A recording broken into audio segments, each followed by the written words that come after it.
That's the arrogant coward we have to put up with." Those were the exact words my own son, Leo, sneered at his engagement party, pointing at me in front of his fiancée's entire influential tech family. The sleek, glass-walled rooftop lounge overlooking Neo-Kyoto, filled with cold, synthetic laughter as 300 guests stared at me with detached disdain, as if I were a glitch in their perfectly programmed reality. My virtual reputation points plummeted, and my neural interface trembled, clutching the simple, handcrafted drone I had spent weeks assembling. But then something happened that would change everything forever. Dr. Eris Thorne, the groom's father, a distinguished AI ethicist with a neatly trimmed beard who had been smirking along with the others, suddenly froze. His augmented eyes locked onto my face with an expression of absolute shock.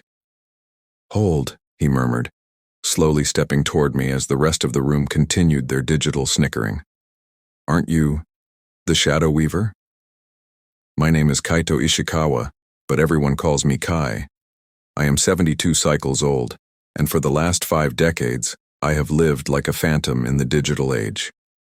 After my wife, Hana, died in a data ghosting incident when Leo was barely 10, I became that analog man everyone knew. The one who cleans server farms in the pre-dawn hours. The one who walks the forgotten pedestrian paths to work. The one who wears patched-up recycled fabric and carefully manages every single digital credit before spending it. Leo grew up ashamed of me, of my humble analog job, of my calloused hands that smelled of ozone and coolant, of my worn-out synth leather boots that squeaked across the polished chrome floors of the corporate data hubs where I worked every night. What he never knew, what no one imagined, was that while I was silently maintaining those servers, I was listening. I listened to the late-working executives, their code exploits, their corporate espionage, and their financial secrets. For years, I absorbed knowledge like a dry data sponge. With the few credits I managed to save, starting with 50 credits in crypto stocks I overheard mentioned in a meeting, then 100, I began to invest. My modest 2-room micro-apartment became stacked with discarded hard drives and antique network schematics I rescued from executive recycling bins. I studied every night after work, my eyes red with fatigue, but my heart pounding with determination. While Leo saw me as a failed, pathetic relic of the past, I was secretly building a decentralized network empire. My investments multiplied. I acquired data farms under ghost corporate names. I bought shares in struggling AI startups that later made spectacular breakthroughs. I became a silent partner in quantum computing deals that took off beyond expectation. For 40 cycles, I wore the cheapest clothes, ate the simplest nutrient paste, and maintained the same humble routine. But my encrypted account grew to figures most people couldn't even dream of. And now, at my son's engagement party, Dr. Thorne recognized me. He was the same man whose bleeding-edge neural net corporation I had just acquired for 45 million Neo credits just 2 weeks prior. The man who had signed the sale papers without knowing the mysterious buyer, the Shadow Weaver, was the very man his future in-laws had just publicly ridiculed. I could see the exact moment the memories clicked into place in his augmented eyes. My face on the secure video conferences, my encrypted signature on the contracts, my modulated voice during the untraceable negotiations. The silence began to spread from where we stood to the rest of the lounge like ripples in a data stream. The guests noticed Dr. Thorne's expression, his sudden halt, and the way he stared at me as if he'd just seen a data ghost. Leo, who had been laughing with his friends over my public shame, began to realize that something was terribly wrong. His cruel smirk slowly vanished as he watched his future father-in-law walk toward me with hesitant steps. "Sir," Dr. Thorne whispered, his voice barely audible. Is that truly you?" His hands trembled as he pulled out his comm link, surely looking for the transaction logs, the corporate profile data, anything to confirm what his mind refused to accept. The man he had just scorned, the man he saw as a family embarrassment, was the same person who now controlled the fate of his company, and by extension his family's digital future. And I, Kai the analog man, Kai the arrogant coward, stood there holding my small, handcrafted drone wrapped in recycled paper, knowing that my life was about to change forever. Because after decades of silence, my moment to speak had finally arrived. The recognition in Dr. Thorne's eyes was like watching a complex algorithm assemble itself piece by piece in slow motion. His fingers trembled as he scrolled his comlink screen, desperately searching for the corporate sale data, the encrypted profiles. I could hear his shaky breathing as he compared the corporate profile avatar of the Shadow Weaver, CEO, with me, the man standing before him in a patched-up utility suit. "My data," he whispered, and those two words cut through the festive air like a laser. You are the one who acquired Thorne Cybernetics." Leo rushed over, his high-tech shoes clacking against the chrome like hammer blows. "What are you talking about, Dr. Thorne?" he asked with that fake smooth voice he used when he wanted something. "This is my father, Kaito. You know, the one I told you about who cleans server farms." He laughed nervously, but I could see his eyes darting between his future father-in-law and me, trying to figure out what was happening. My heart was beating so loudly, I was sure everyone could hear it. For 40 cycles, I had guarded this secret like buried data. Every night, after coming home from scrubbing server racks, I sat at my small used workstation and managed multi-million credit transactions. I had 3 comlinks. One personal that Leo knew about, one for business I used for important encrypted calls, and an emergency one I used only for the most secret operations. I had created such a complex network of phantom corporations, off-grid investments, and digital aliases that not even the best forensic data miner could have tracked me. Dr. Thorne's company had been hemorrhaging data and credits for months. A 3 million credit debt, intellectual property lawsuits, and breached contracts. When my legal AI team presented me with the opportunity to acquire it, I saw more than red numbers on a balance sheet. I saw decades of honest work, loyal coders and engineers who didn't deserve to lose their jobs because of the mismanagement of a man who, though well-intentioned, had made disastrous decisions. I paid 45 million credits not for the company but for the lives I could save, for the families who depended on those jobs. "Dr. Thorne, you're scaring me," Leo insisted, but the arrogant certainty in his voice was gone. "What does my father have to do with your company?"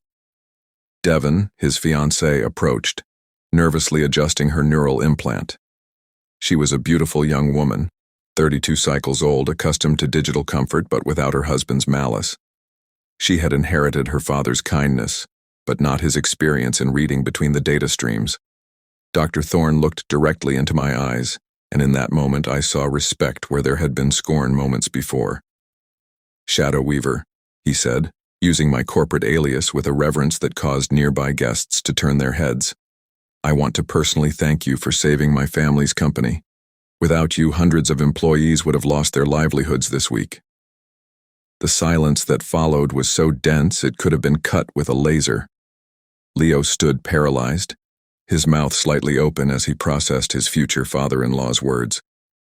"Shadow Weaver," he repeated slowly. "My father is Ishikawa." His voice rose an octave, drawing the attention of more guests who began to gather, forming an unintentional circle around us. I still didn't speak. For years, I had perfected the art of silence, of being invisible, of letting others fill the empty spaces with their own conclusions. But now, every second of silence was like a drop of corrosive data falling onto the perfect facade Leo had built for his engagement. I could see his mind working frantically, remembering all the times he had mocked my perceived poverty, all the times he had lied to his friends about my job, all the times he had pretended I didn't exist. "Father," he finally whispered, and the words sounded strange coming from his lips after the public humiliation just minutes ago. "Is what Dr. Thorne is saying true?" His eyes were shining with a mixture of confusion, hope, and something more dangerous. Greed. I could see the gears turning in his head, calculating possibilities, imagining what this might mean for his financial future. The guests murmured among themselves, creating a background hum like restless data drones. I heard fragments of conversations. "He's a credit lord, Leo's father. How is that possible? He always looked so analog. The irony was delicious and bitter at the same time. The same people who had laughed at me 20 minutes ago now looked at me with a mix of curiosity and forced respect. Dr. Thorne extended his hand to me, a gesture that contrasted dramatically with the humiliation he had witnessed moments earlier. "Allow me to introduce you correctly to my family," he said solemnly. "This is Kaito Ishikawa, the visionary who just saved my company and the livelihoods of 600 people." It was my moment. After decades of hiding behind corporate aliases and encrypted representatives, after years of being treated as less than nothing by my own son, I finally had the chance to speak. But when I opened my mouth, the words that came out were not the ones Leo expected to hear. "Dr. Thorne," I said in a soft but clear voice, "I appreciate your words, but I believe there's a misunderstanding." The hope in Leo's eyes turned to relief, thinking I was about to deny everything. "I didn't acquire your company to be recognized or thanked. I did it because it was the right thing to do." I paused, looking directly at my son. "It's something I learned observing so much unnecessary suffering in this network." Leo blinked, confused. I hadn't confirmed or denied being the buyer, but I had planted a seed of doubt that was going to torment him. I could see his mind struggling between relief and suspicion, between the shame of having humiliated me and the tempting possibility that everything was true. And I, Kai, the analog man, smiled for the first time all night, knowing the game had just begun. The seed of doubt grew like a virus in Leo's eyes. For the next few days after the party, he didn't stop calling me. First, there were sweet messages feigning filial concern. "Father, are you okay? You looked very tense at my engagement." Then came the direct questions. "Did you know Dr. Thorne before?" And finally, the desperation. "I need you to tell me the truth about what Dr. Thorne said." I maintained my routine as if nothing had happened. Every morning at 5, I got up in my small working-class 2-room micro-apartment. I ate black synthesized coffee and nutrient paste for breakfast. I put on my server farm uniform and took the 3 pedestrian lines that led me to the buildings where I worked. But what Leo didn't know was that during those rides on my corporate comlink, I was directing a 200 million credit operation distributed across investments throughout the global network. On Tuesday night, Leo showed up at my apartment unannounced. I heard him fumbling with the old bio lock on the main building door, cursing under his breath. When he finally arrived at my door, he was wearing an ivory cashmere synth coat that cost more than my 6 months' rent. His Italian cyber shoes looked out of place in the worn synth tile hallway and walls that desperately needed nano paint.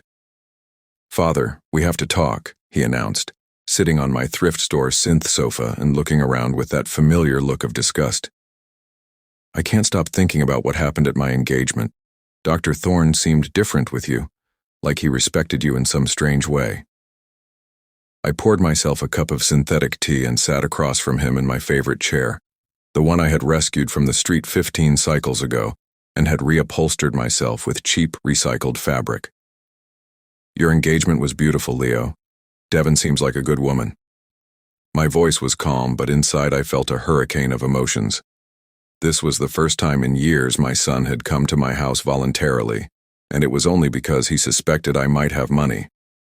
"Don't change the subject," he burst out, jumping off the sofa like a spring. "Dr. Thorne said you are the shadow weaver. He said you acquired his company for millions of credits. Is it true or not?" His voice cracked on the last word, revealing the desperation he had been carrying for days. I took a sip of my tea, feeling the warmth slide down my throat. "Leo, look at me," I said softly. "Do you really believe that I, who cleans server farm toilets for a living, who wears clothes from discount stores, who lives in this tiny apartment, could be a credit lord?"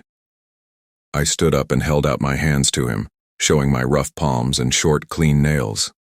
These hands have scrubbed thousands of server racks. Do they look like the hands of a CEO?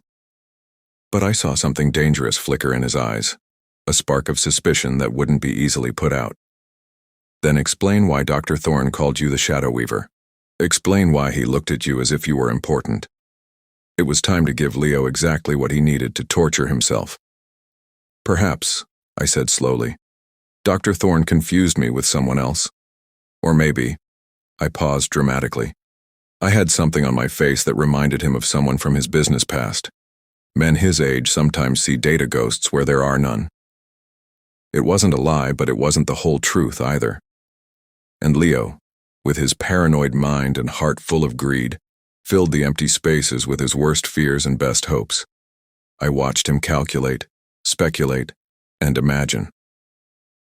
But what if he wasn't confused? He murmured more to himself than to me. What if you really have credits hidden somewhere? Over the next few days, Leo became an amateur data detective. He started showing up unannounced at strange hours, furtively scanning my apartment when he thought I wasn't looking. One afternoon, I found him snooping at my workstation while I prepared dinner. I was just looking for a stylus, he lied. But I knew he had been reviewing my papers. What he didn't know was that all my important documents were in a secure data vault at the city's most exclusive bank. My apartment contained exactly what it appeared to contain: utility bills, grocery receipts, old magazines, and library data slates.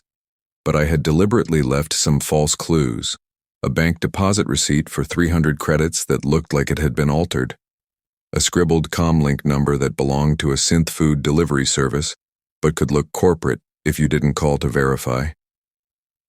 On Friday, Leo arrived with Devon. It was the first time my daughter-in-law had set foot in my apartment, and I could see the discomfort on her face as she tried to find a place to sit, without seeming rude. She was a genuinely kind young woman, raised in abundance, but without her fiancé's cruelty. Mr. Ishikawa, Devon said with the formal courtesy she had been taught since childhood. Leo has told me about the confusion at our engagement. My father has been very nervous ever since. He keeps insisting that you look familiar to him in some professional way. Leo sat on the edge of my sofa, his eyes constantly moving around the room as if searching for hidden evidence. Devon thinks we should clear up this misunderstanding, he said. But his tone suggested he didn't want to clear up anything. He wanted to confirm his suspicions. What kind of clarification? I asked, keeping my voice neutral. But inside I felt like I was playing a neural chess game against a master. Every move calculated to take the game where I wanted it to go. Devon cleared her throat. Well, my father mentioned that the company was acquired by a woman named E.J. Beaumont. No, wait. The Shadow Weaver. We thought maybe you know this person, or maybe... She hesitated, clearly uncomfortable with the conversation's direction. Maybe there's some family connection we weren't aware of. Leo leaned forward, his eyes bright with anticipation. This was the moment he had been waiting for, the question he had been formulating for days. But my answer left him more confused than ever. Ishikawa is a very common name, I said simply. But if Dr. Thorne really wants to meet the person who acquired his company, I'm sure he can contact his lawyers to arrange a meeting. I smiled slightly. Though I don't understand why he would want to personally thank someone for a business transaction. Leo practically leaped off the sofa. Because he saved hundreds of jobs. Because he paid more than the company was worth. Because it was an act of generosity, not just business. His words revealed that he had been investigating on his own, likely pressuring Devon for financial details about his family. And there was the confession that he already knew much more than he had admitted. Leo had been assembling the data puzzle piece by piece. Now all he needed was my confirmation to complete the picture, but I had no intention of giving it to him so easily. Instead, I sat in my old chair, sipping my cheap tea, looking at my son with the serene expression of a man who had nothing to hide. And for the first time since the engagement, I saw genuine fear in his eyes. Fear of being wrong, but also fear of being right. The fear in Leo's eyes transformed into pure obsession. Over the next few weeks, his visits became more frequent and more invasive. He arrived at all hours, sometimes with Devon, sometimes alone, always with new questions that he made sound casual, but which I knew he had carefully rehearsed. Father, have you ever thought about moving to a better place? Wouldn't you like to have a personal drone instead of walking everywhere? His eyes scanned my apartment like radar, searching for anything that didn't fit the image of poverty he had known all his life. One Wednesday afternoon, as I was returning from work, I found him sitting on the building steps. He had been waiting for me for 3 hours in the cold synth rain, his designer coat soaked and his hollow makeup streaked. "I need the truth," he said, his voice breaking when I approached. "Devin is starting to think I'm crazy. His family looks at me strangely, but I know something doesn't add up, Father. I feel it in my circuits." I brought him up to my apartment and made him hot tea while he trembled on my sofa. For the first time in years, I saw genuine vulnerability in Leo, not the calculated manipulation he usually employed. "Tell me what you've been thinking," I said, sitting across from him, as I had done so many times when he was a little boy and had nightmares. "I've been investigating," he confessed, looking at his trembling hands wrapped around the cup. "I hired a private data miner to find out about the Shadow Weaver." My heart skipped a beat, but I kept my expression neutral. "And what did he find?" I asked with genuine curiosity. I had spent millions of credits over the years to keep my corporate identity completely separate from my personal life. "Nothing," Leo whispered, the frustration in his voice palpable. "It's like the Shadow Weaver is a ghost. He has companies registered in 12 different network sectors, but he never appears in public holo photos, never gives interviews, never attends social events. His legal AIs handle everything through representatives. The data miner said in 30 cycles of his career, he'd never seen anyone so careful about their privacy." I leaned forward, feigning interest. "And that makes you suspicious of me?" Leo looked up, his eyes red from crying. "Father, you cleaned those corporate offices at night. You were there when the executives worked late, when they made their important calls, when they left data pads on their desks. Did you never learn anything you could have used?" It was a shrewd question, closer to the truth than he imagined. "Leo," I said softly, "if I had learned corporate secrets cleaning offices, don't you think I would have improved my life a long time ago? Don't you think we would have lived better when you were a child?" But he shook his head violently. "Maybe you didn't want anyone to suspect.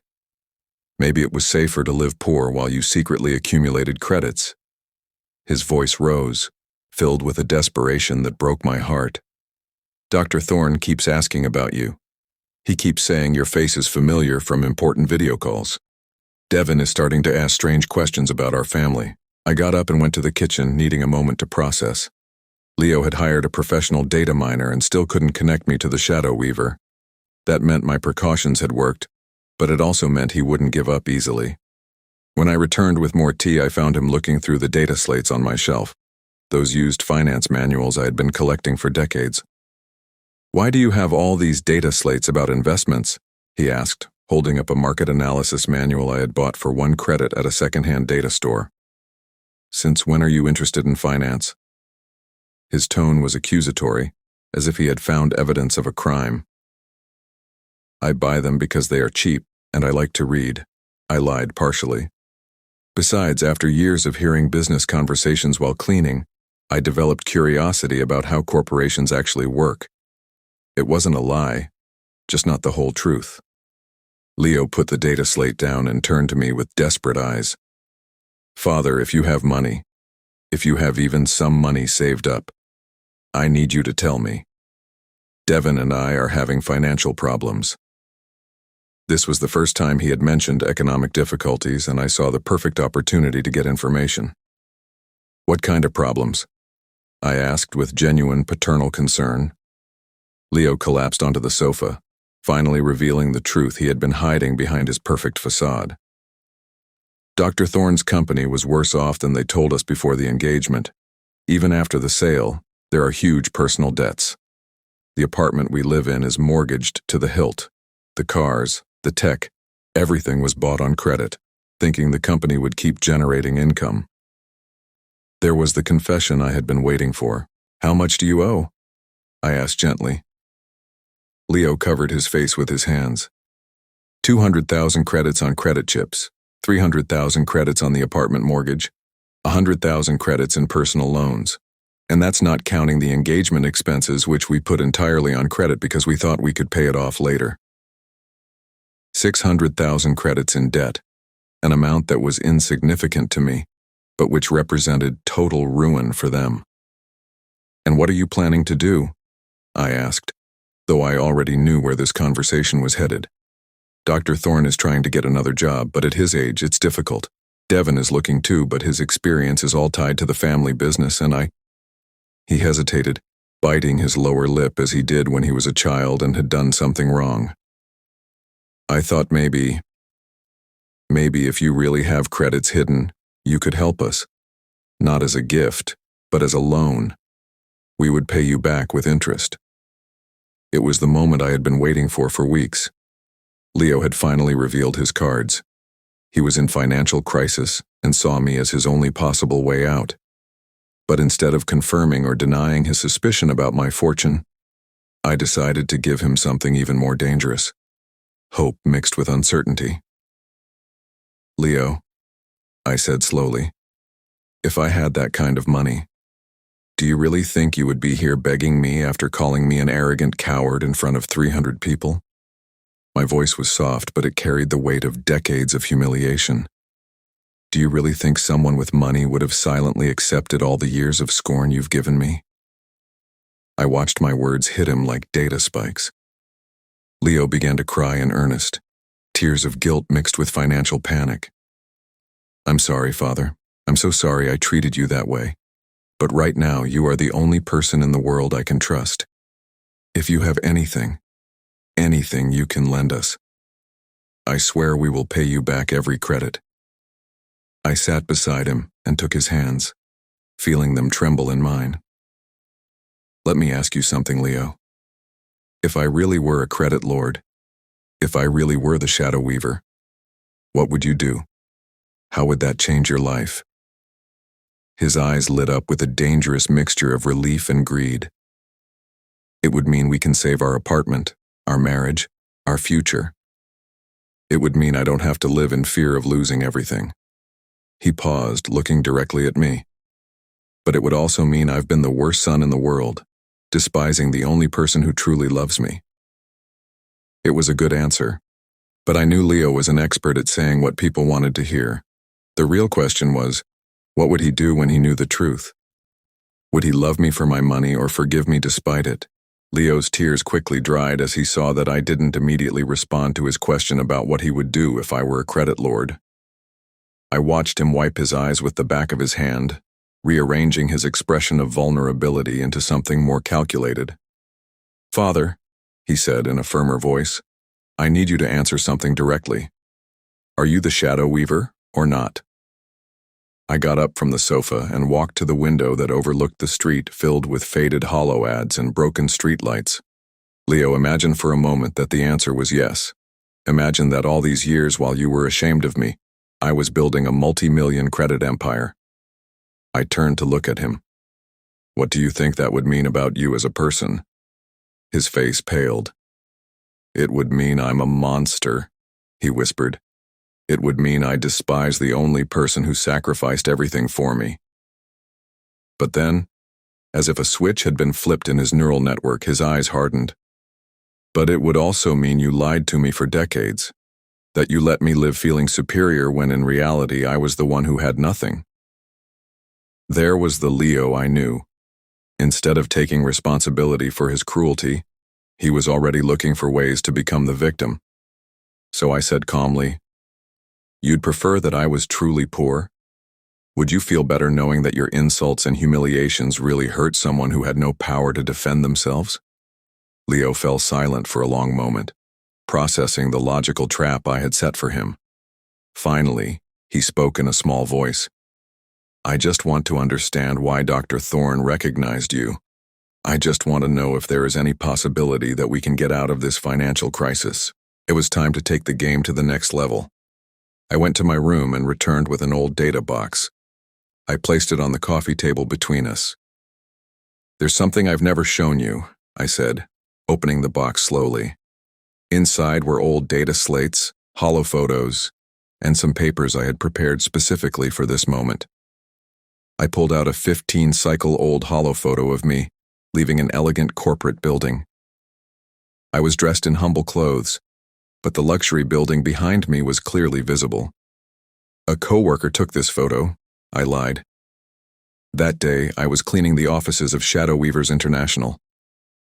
I watched Leo's eyes fix on the building's name visible in the hollow photo.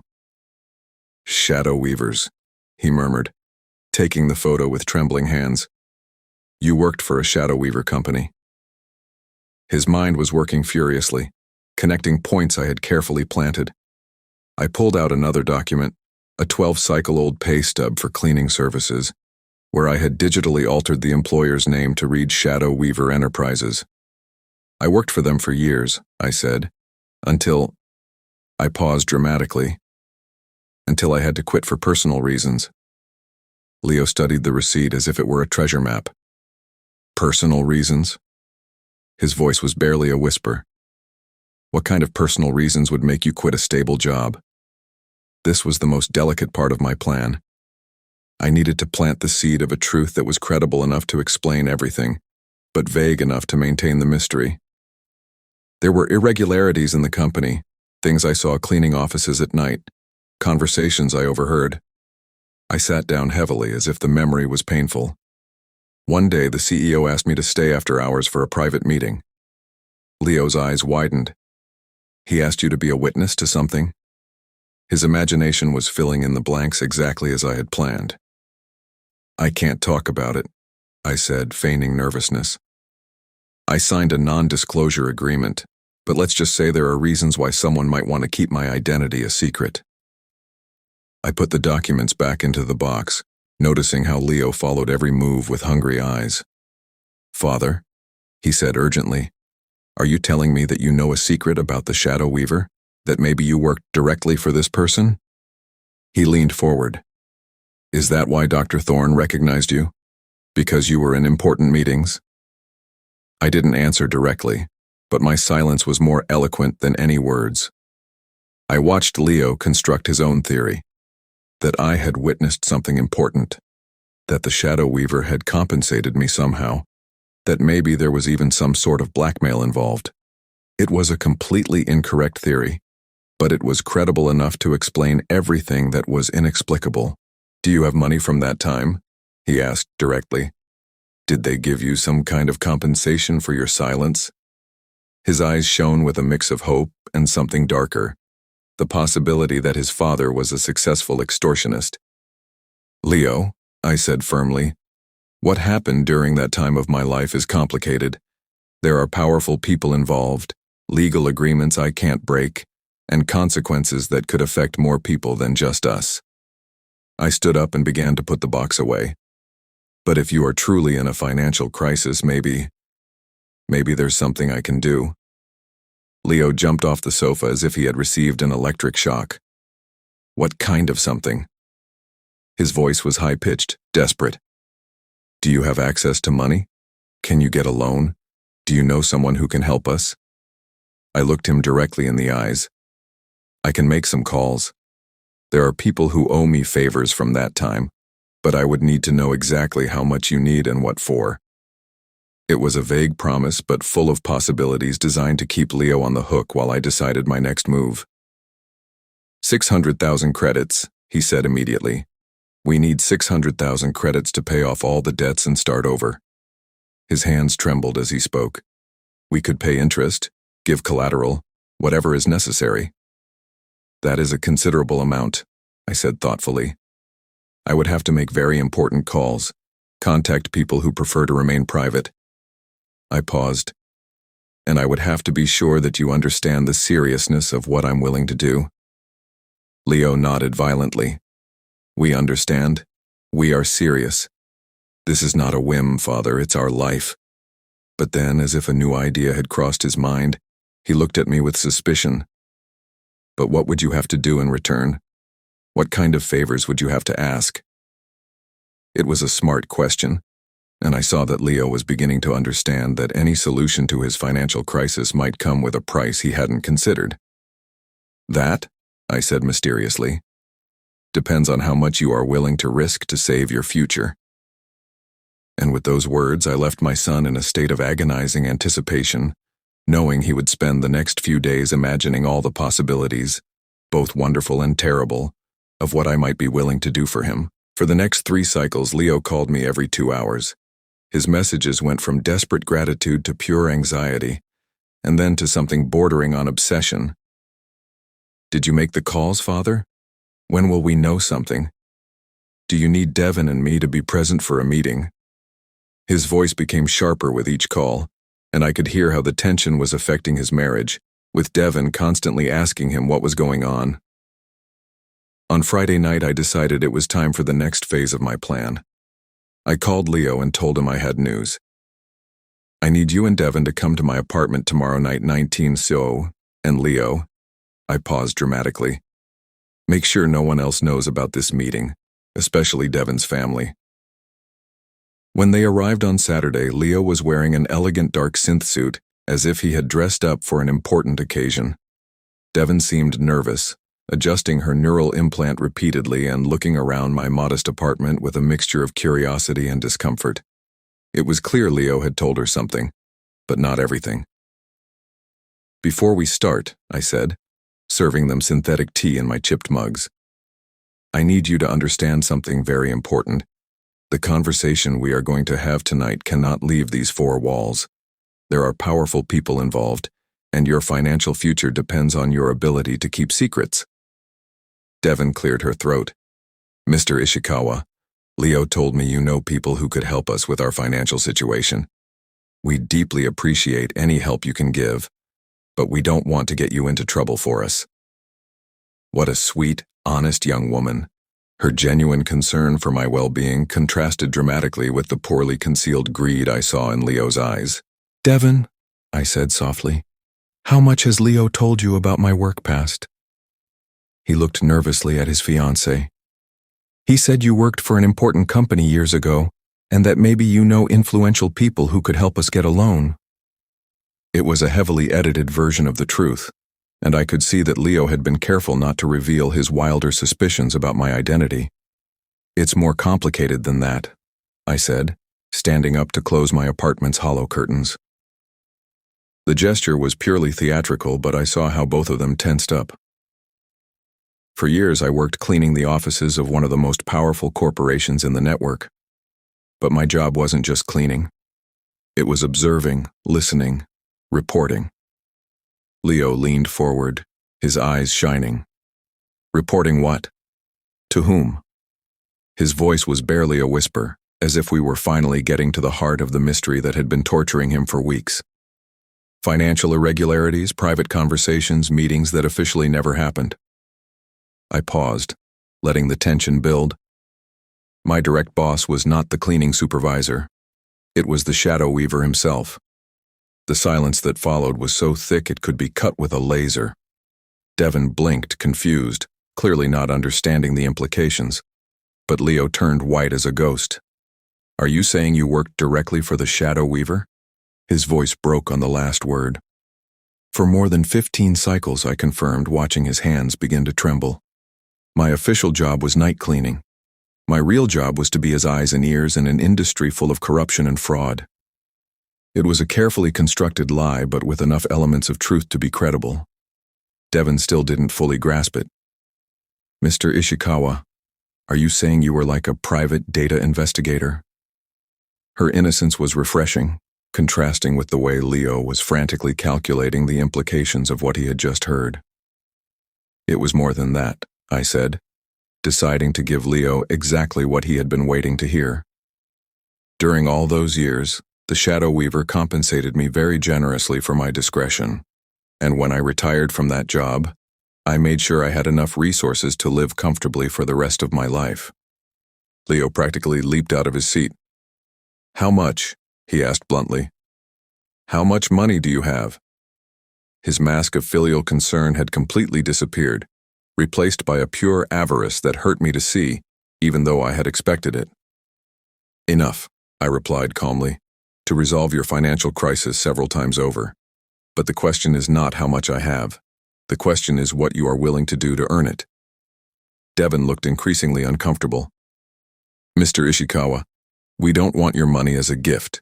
We are willing to work, to pay interest, to give collateral. We just need help getting through this tough time. But Leo was already beyond courtesy and good manners. What kind of things would we have to do? He asked directly. What do you want in exchange for the money? His eyes shone with a mixture of desperate hope and something darker, the willingness to do almost anything to get out of his crisis. It was the perfect moment for the final test. For weeks I had been sowing doubt and suspicion, building a narrative that explained all the inexplicable things about my life. Now, it was time to see what kind of person my son truly was when faced with the possibility of financial salvation. Leo, I said slowly, for years you have treated me as if I were invisible. You have insulted me, humiliated me, and publicly scorned me. Last week you called me an arrogant coward in front of 300 people. I watched him flinch at my words. But now that you suspect I have money, suddenly I am the most important father in the world.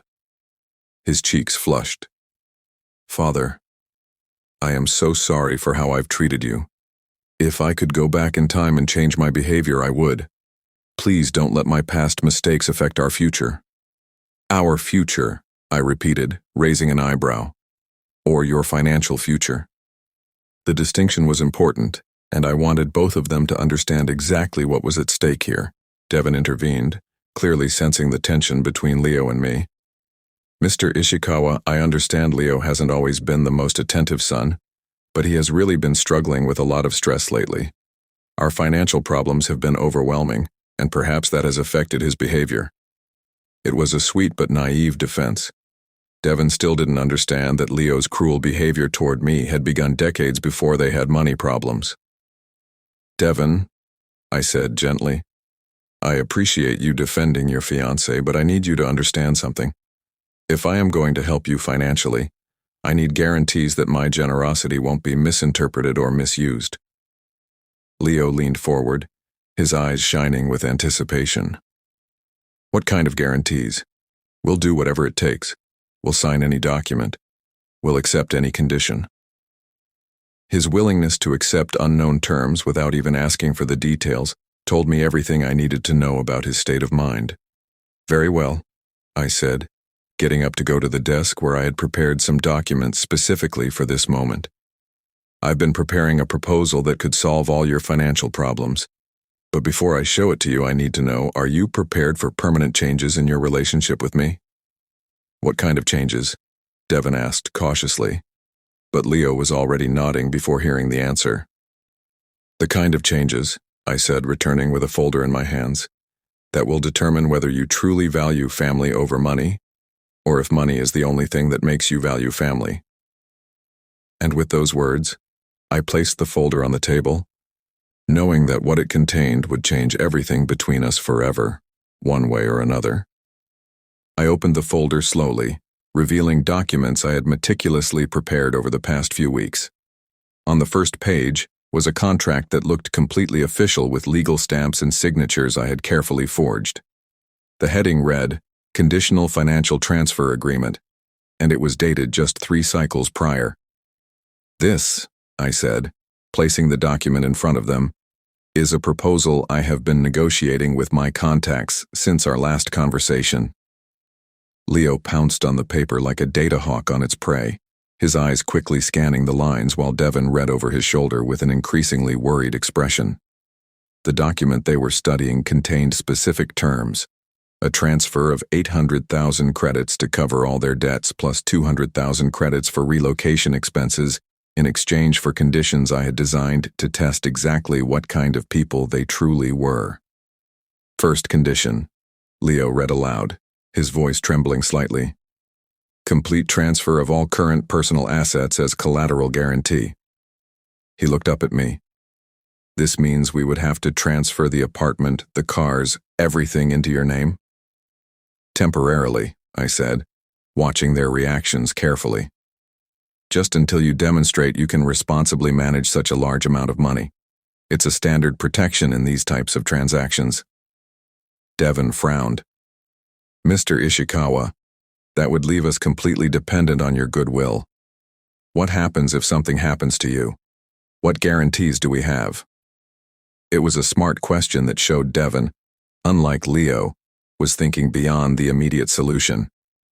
Second condition, Leo continued, ignoring his fiancée's concern. Immediate relocation to a city of my choice with limited family contact during a 5-cycle probation period. The silence that followed was deafening. Devon paled visibly. Limited family contact, what exactly does that mean? Her voice had lost all its usual courtesy and now sounded genuinely alarmed. It means, I said calmly, that for 5 cycles you would live in a city I would choose, in an apartment I would provide with a monthly stipend that I would determine. Family visits would be restricted to pre-approved occasions, and all communication with me would go through intermediaries. Leo was frantically reading the rest of the document. Third condition, voluntary renunciation of all future inheritance rights. His voice cracked slightly as he read that line. You're saying that if we accept this money, we give up any inheritance you might leave us? Exactly, I confirmed. This would be your one and only financial benefit from our family relationship. After this, you would be financially independent, and I would be free of any future obligation to you. Devon abruptly stood up from the sofa, her face flushed with indignation. Mr. Ishikawa, with all due respect, this is not a loan or family help. This is like buying our freedom. Her voice trembled with emotion. You are offering us money in exchange for essentially cutting off all family ties. But Leo continued to study the document with hungry eyes. How much would the monthly stipend be? He asked, completely ignoring his fiancée's protest. And what kind of apartment would you provide? The difference in their reactions was exactly what I had expected and feared. Devon saw the proposal for what it was, a cruel test disguised as generosity. Leo saw only the numbers and the financial possibilities. The stipend would be 4,000 credits a month, I replied, watching Leo's eyes light up with greed. The apartment would be modest but comfortable in a small city where the cost of living is low. You could live comfortably but not extravagantly. Leo, Devon turned to her fiancé, her voice full of disbelief. Are you really considering this? Talking about accepting money in exchange for cutting ties with your own father? She ran her hands through her hair, clearly struggling to maintain her composure. This is not right. Something about this whole situation is wrong. Leo finally looked up from the document. Devon, listen to me. We are about to lose everything. The apartment, the cars, our reputation, our future. My father is offering us a way out. His eyes shone with a desperation that broke my heart. 5 cycles is not forever. We could take the money, settle in a new city, build a new life, And after 5 cycles what? Devon asked, her voice full of pain. We come back as strangers? Your father becomes someone who used to know you? Our future children grow up without knowing their grandfather? Her questions cut the air like blades, exposing exactly what was at stake. I got up and walked toward the window, giving them space to argue, but staying close enough to hear every word. This was the conversation I had been waiting for, the moment when their true values would surface under extreme pressure. Devon, Leo said in a softer voice, my relationship with my father is already broken. A week ago, I called him an arrogant coward in public. Years before that, I treated him as if he were invisible. Maybe this is what I deserve. Maybe it's time for me to pay for my mistakes. Don't say that, Devon exclaimed. Past mistakes can be repaired, families can be healed. But what your father is proposing is not healing, it's amputation. She turned to me. Mr. Ishikawa, I understand that Leo has hurt you deeply, but this is not justice. This is vengeance. Her words hit me harder than I had expected. Devon had identified exactly what I had been denying myself. That part of my proposal came from a desire for revenge, not love. Devon, I said softly, turning to face them. What do you suggest then? That I give you the money unconditionally? That I allow Leo to continue treating me like a human ATM? I suggest, Devon said firmly, that we find a way to heal the relationship between the two of you without involving money. I suggest that Leo work to earn your forgiveness through actions, not financial transactions. Leo abruptly stood up, the document trembling in his hands. Easy for you to say. You're not the one who's going to lose everything. His eyes filled with tears of frustration. You don't understand what it's like to live with the shame of having publicly humiliated the only person who truly loves you. His voice cracked. At least with this agreement, we could start over. We could build something real. Build what? Devon asked desperately. A life based on money stained with the blood of a destroyed family relationship? She turned to me again. Mr. Ishikawa, you have been intelligent and successful all your life. Surely you can see that this won't bring peace to anyone. It was a crucial moment. I could maintain my charade and let them choose, knowing that Leo would probably accept the terms, and Devon might possibly leave him because of it. Or I could use this moment to reveal the truth about who I really was and why I had orchestrated this whole elaborate test. There is a fourth condition, I said finally, that is not written in the document. Both of them looked at me with tense expectation. Before you sign anything, before you make any decision, I need to tell you the whole truth about who I really am. Leo let the document fall onto the table. What truth? There's more?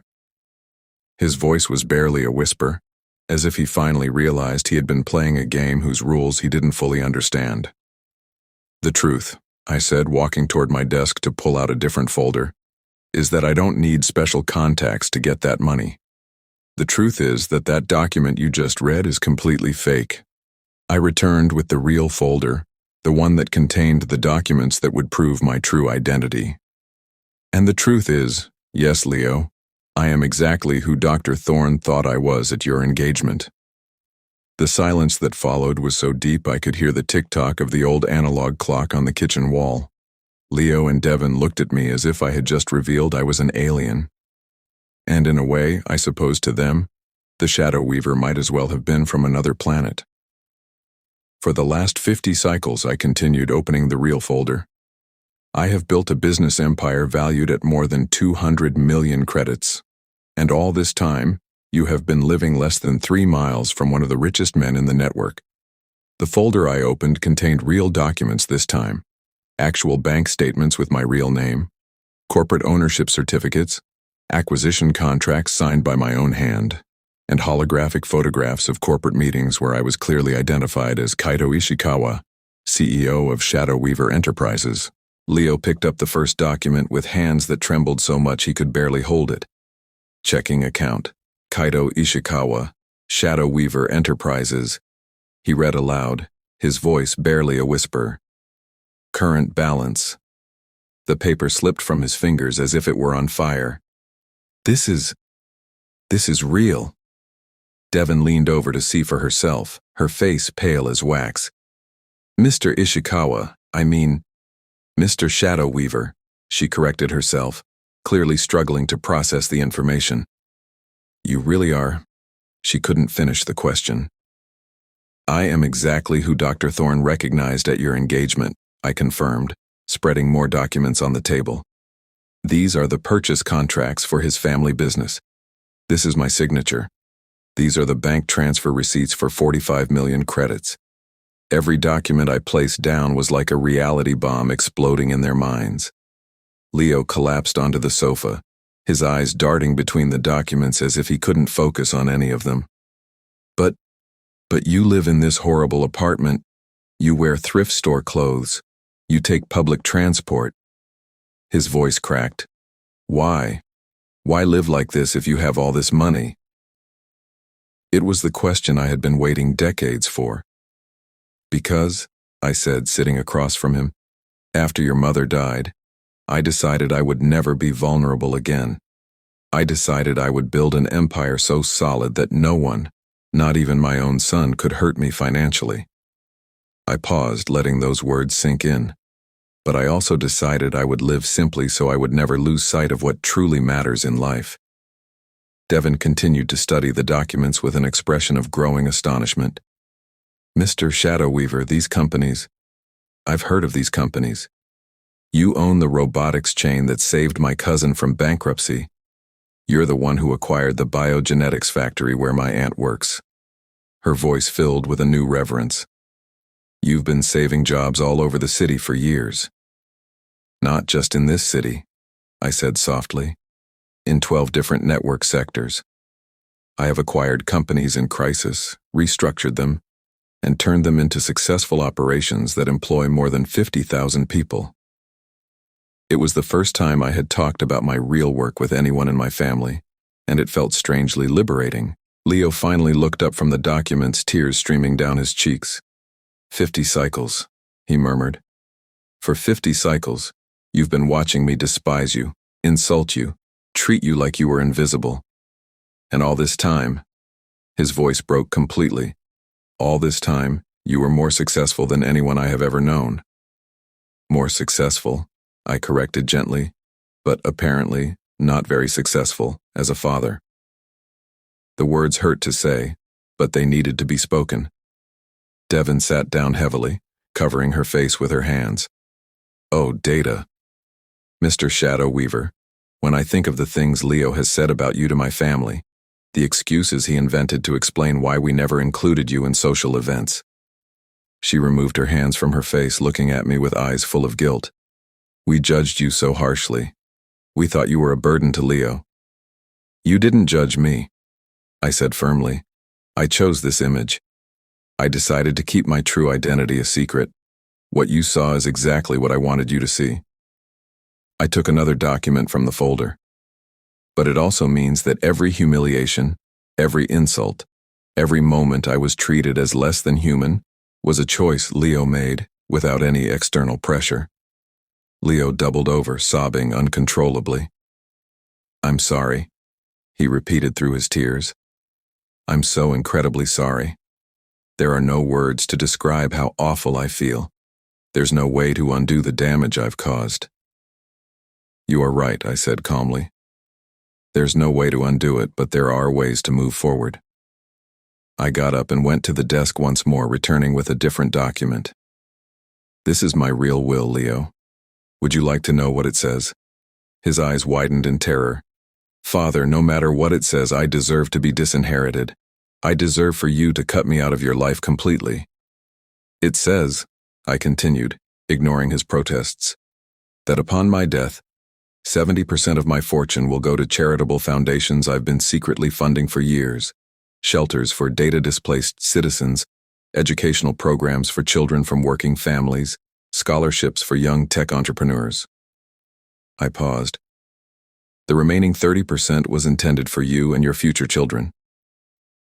Was, Devon noted immediately, recognizing the past tense. No longer, I said, looking directly at Leo. After the humiliation at your engagement, I drafted a new will. Now 100% goes to charity. I watched those words hit him like a physical slap because I realized that giving you money after my death would only validate your belief that money is more important than relationships. Leo stood up, swaying, his legs barely supporting him. It's okay, he whispered. It's completely okay. You have every right to disinherit me. But please, his voice broke. Please don't cut me out of your life while you are alive. I don't care about the money anymore. I just want the chance to be a real son to you. A real son? I repeated, raising an eyebrow.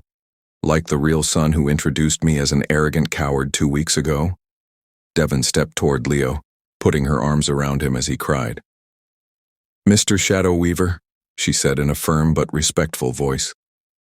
I understand your pain and your anger. Leo has been terrible to you, and there are no excuses for his behavior. But he is your son, and you are his father. There has to be some way to heal this relationship. Is there? I asked genuinely. How do you heal a relationship when one person has spent decades demonstrating that conditional love is the only thing they understand? Leo pulled away from Devon and came toward me, falling to his knees in front of my chair. Father, I understand I have no right to ask you for anything. I understand I've been a monster to you for years. But if you give me a chance, just one chance, I promise I will spend the rest of my life proving to you who I can really be. "And what about your financial problems?" I asked. "Do you still expect me to help you pay off your debts?" Devon and Leo looked at each other, and I saw a silent communication pass between them. Finally, Devon spoke. "Mr. Shadow Weaver, we will solve our financial problems ourselves. We will sell everything we own. We will move to a small apartment. We will work any job we can get. We don't want your money." "He's right," said this new Leo, the one who had just discovered he had been despising one of the most powerful men in the network. "It's not about the money anymore, Father. It's about whether there's any way you can forgive me." It was the moment I had been waiting for years. But now that it had arrived, I felt less victorious and more exhausted than I had anticipated. "Leo," I said softly, "forgiveness is not something you earn in one conversation. It's something you build through consistent actions over a long time." "Then tell me what to do," he pleaded. "Tell me how to start." "You start," I said, helping him up from the floor, "by publicly admitting what you did at your engagement. You start by apologizing to every person who was present when you humiliated me. And you start by treating me with respect, not because you now know I have money, but because I am your father, and I always deserved respect." Leo nodded violently. "I will do that. I will do all of that and more." "And I said, collecting all the documents and putting them back in the folder, "I need time to decide if I truly believe you can change, or if this is just another performance designed to get what you want." The truth was that after decades of hiding behind a false identity, I wasn't sure who I really was anymore. Kaito, the invisible man, or the Shadow Weaver, the ruthless network mogul. And until I knew, I couldn't make any decisions about the future of my relationship with Leo. 6 cycles after that night, that changed everything. I found myself standing in front of the mirror in my new apartment, an elegant penthouse downtown that finally reflected my true financial position. I no longer wore recycled fabric or took 3 pedestrian lines to get to work. My hair was professionally styled. I wore discreet but elegant cyber jewelry, and my clothes were designer. For the first time in 50 cycles, Kaito Ishikawa and the Shadow Weaver were the same person. The change had been harder than I expected. For decades, fake poverty had been my armor, my way of keeping money-hungry people away from my real life. Now living openly as the successful man I was, I had to navigate a completely different world of social relationships and family expectations. Leo had kept his word in ways I never would have imagined. One cycle after our revelation, he organized a dinner for Devon's entire family, including Dr. Thorne and the 300 closest guests from their engagement. At that dinner, in front of everyone who had witnessed my humiliation, Leo stood up and read an apology he had written by hand. 6 cycles ago, he had said, his voice trembling but clear, "I publicly humiliated the most important man in my life. I called my father an arrogant coward in front of all of you, laughing as if his pain were entertainment." The words had cut the air of the elegant restaurant like laser beams. What you didn't know, what I didn't know, is that my father is one of the most successful business leaders in this network. But that is not what makes my behavior unforgivable. What makes it unforgivable is that he is my father, and I chose cruelty over love. It had been one of the bravest and most humbling moments I had ever witnessed. Leo cried throughout the apology, but he didn't stop until he finished every word he had written. Dr. Thorne had cried too, apologizing for having laughed at me that night. The transformation at the table had been palpable, from cruel amusement to collective shame, but the public apologies were only the beginning. Leo and Devon had sold their elegant apartment, their luxury vehicles, and all the costly possessions they had accumulated. They moved into a 2-room micro-apartment in a working-class neighborhood, and both got modest jobs. Leo as a data entry clerk at a medical clinic, Devon as a junior AI technician at a small firm. For the first few months, they rejected every offer of financial help I made. When I offered to pay off their debts, Devon firmly said, "Mr. Shadow Weaver, we need to prove to ourselves and to you that we can be responsible without your money." When Leo first came to my corporate office, gasping at the 40-story building that was my headquarters, he asked me for only one thing. Show me how you built all of this. I don't want your money. I want to learn to create my own. And so began the strangest part of this whole story, teaching my 34-cycle-old son how to be a functional adult. During our weekly lunches, which began as tense meetings in neutral synth cafes and gradually moved to more personal restaurants, Leo asked me questions that broke my heart. How did you know which crypto stocks to invest in? How did you make business decisions without emotion? How did you maintain discipline for years without seeing immediate results? What impacted me most was the realization that Leo had never learned those skills because I had never taught them to him. During his childhood and youth, I had been so busy building my secret empire that I had left his financial and emotional education to chance. In a way, his materialism and cruelty were symptoms of an upbringing where money was mysterious and magical, something that appeared or disappeared without clear explanation. The decisive moment came 4 cycles after our revelation.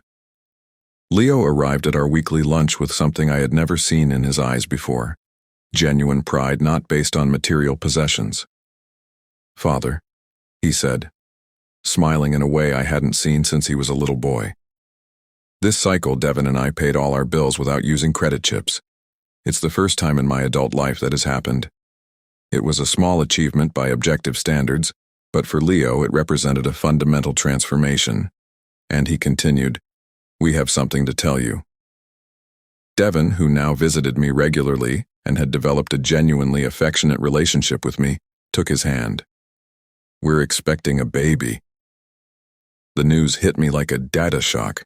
I was going to be a grandfather. After years of resigning myself to a lonely old age, I suddenly had the prospect of a real family. "And what are your plans?" I asked, struggling to keep my voice steady. "We want to raise him differently," Leo said immediately. "We want him to meet his grandfather from the day he is born. We want him to understand the value of hard work and humility. And we want him to know that family love is unconditional." It was at that moment that I made the decision I had been postponing for cycles. "There's something I need to tell you," I said, opening my synth pouch to pull out a document I had been carrying with me for weeks. "I've been thinking a lot about the future, about what I want to do with my fortune." Leo tensed immediately. "Father, if this is about inheritance, we already told you we don't want your money." "It's not about inheritance," I said softly. "It's about something more important."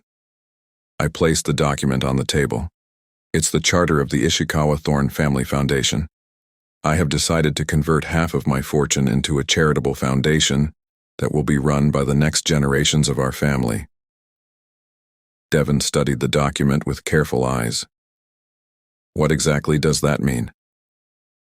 "It means," I explained, "that when my grandson or granddaughter grows up, he or she will have the opportunity to learn about financial responsibility by managing resources to help others. It means that Leo can develop his own career in philanthropy if he wishes. And it means that none of you will ever be rich by inheritance, but you will always have the opportunity to make a difference in the network." Leo began to cry, but this time they were tears of gratitude, not desperation. "It's perfect," he whispered. "It's exactly what our baby needs. Purpose without privilege, opportunity without ease." Over the following months, we worked together designing the foundation's programs. Leo turned out to have a natural talent for identifying community needs and developing practical solutions. Devin contributed financial management skills that perfectly complemented his passion. For the first time in decades, I felt like I had a real family. Not perfect, but genuine. The day my grandson, Ren Ishikawa Thorn, was born, I held that tiny creature in my arms and made a silent promise. He would grow up knowing exactly who his grandfather was, both Kaito Ishikawa and the Shadow Weaver, from day one. There would be no secrets, no false identities, no shame about success or humility. Now, when I look back at that terrible night at Leo's engagement, when he called me an arrogant coward in front of 300 people, I can see that it was the catalyst we needed for a transformation that never would have been possible without pain. Leo had to hit rock bottom to learn to value what truly matters. I had to risk total loss to discover what I was really willing to fight to keep. The question I ask myself now as I look toward the future with hope I hadn't felt in decades is this. And you, in your own families, in your own lives, have you had the courage to be completely honest about who you really are? Or are you still hiding parts of yourselves out of fear, protection, or pride? Because the truth I learned, though painful, is that there can be no real love where there are fundamental secrets. And in the end, real love, not money, is the only thing that truly holds us together when everything else falls apart. Did you like my story? And which city are you listening from? Let's meet in the comments. If you liked the story, you can support me by sending a super thanks so I can keep bringing more stories like this. Thank you so much for your sweet support. I'm looking forward to your comments on the story. On the screen, you can see 2 new life stories that I highly recommend. There's so much more on my channel. Don't forget to subscribe to Timelines. See you in the next life story. With love and respect.